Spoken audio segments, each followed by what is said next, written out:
ریاست کارهای داخلی ولایت ختلون خبر داد که بر اساس سنجش ویدیویی در اینترنت نشر شده، یک مرد 40 ساله ساکن شهر بختر را برای در باغ استراحتی این شهر از مویش کشیده کشول کردن یک جوانزن به مدت 7 شبانه روز حبس کردند. میلیسای ختلون در گزارشش گفت نوابسته از تاکیدهای همیشگی و برگزاری یک قطار چاره‌بینی‌های پروفیلاکتیکی و کارهای فرماندهی از جانب کارمندان میلیسای ختلون جهت پیشگیری مناقشه و همه گونه کردارهای ضد حقوقی در جایهای جمعیتی و تامین حقوق و آزادی‌های شهروندان متاسفانه هنوز هم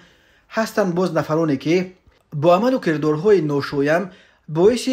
آزار دیگران مخصوصا زنان و دختران میشوند. از جمله کارمندان میلیسیا در اساس نوار در شبکه‌های اجتماعی نشر گردیده که در آن دیده می شود که یک مرد تخمینا 35 ساله در داخل باغ فرهنگی و فراغتی شهر بختر یک زن را لطوکوب می کند. این مرد را دستگیر و به مقامات دسترس کردند. میلیسای ختلون میگوید طور ضمن سنجش معاین کرده شد نفر در نوار انعکاس گردیده شهروند تیشایف کریم زیایویچ سال 1984 استقامت کننده شهر بختر کوچه وعدت بوده با رفتار اوباشانه خود جوان 36 ساله ساکن شهر بختر را بعد تأخیر و دشنام در سن باغ فرهنگی و فراغتی شهر بختر از موی سرش کشوله کرده ترتیبات جمعیتی را ویران نموده است. خود تیشای و یا نزدیکانش برای شرح قضیه دسترس نیستند، ولی در رابطه با این حادثه نسبت به او طبق طلبات ماده 460 مید اوباشی کودکس حقوق ویرانکنی مأموری جمهوری تاجیکستان پروتکل حقوق ویرانکنی مأموری ترتیب داده نسبتش با قرار دادگاه همچون جزا به مدت